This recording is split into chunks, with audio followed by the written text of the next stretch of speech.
There's a lot out there right now about building resilience, strengthening resilience, and what we're going to do is tap into the resilience that you already have inside of you that's been working for you your whole life.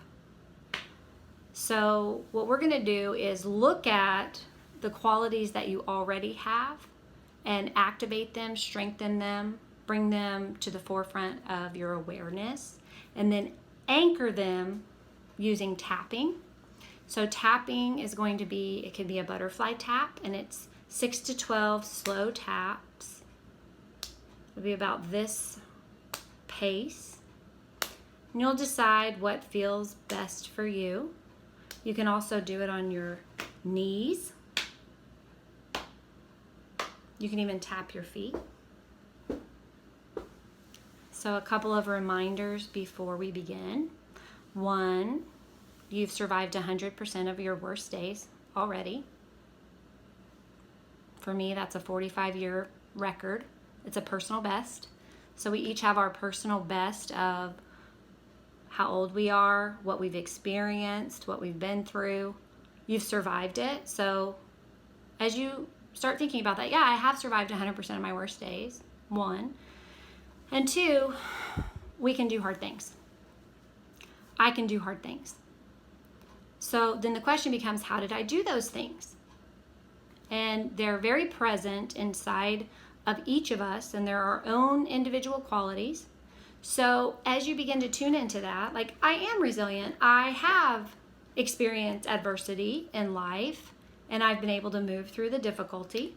So what were the qualities that I have already that I can tap into because I need them? So resilience to me is noticing everything that's there in a situation. Yes, there are negatives. Yes, there are hard things. And then there also are these tools that I have that I can bring to the table to manage it. So first thing I'm going to have you do is find your heart center. Just put your hands right there in your chest space, one hand on top of the other. You can even put one on your tummy and your chest, whatever feels soothing and good to you. But some type of touch where you're really making contact with your body.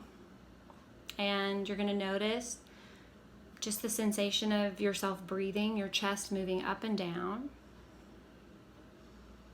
Track that breath through your nose, and you'll follow it in, down your throat, into your lungs, and your diaphragm.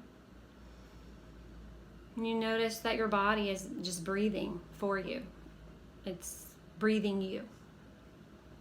So as you take a couple of deep breaths, you're going to just notice your body and your breathing.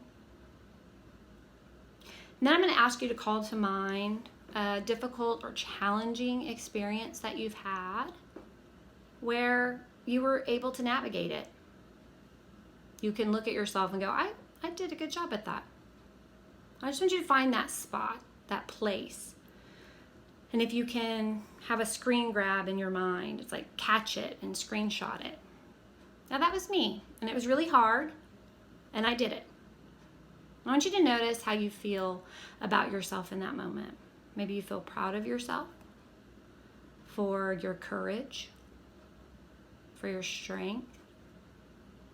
Whatever it is, you're going to notice that aspect of yourself, that quality, that resilient characteristic in you, that resource that you have that helped you to navigate through that difficult situation.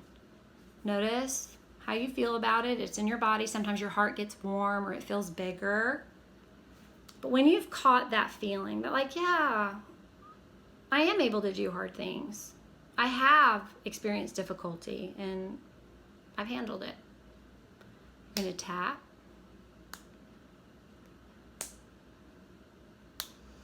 And as you breathe into that sensation and you continue to tap,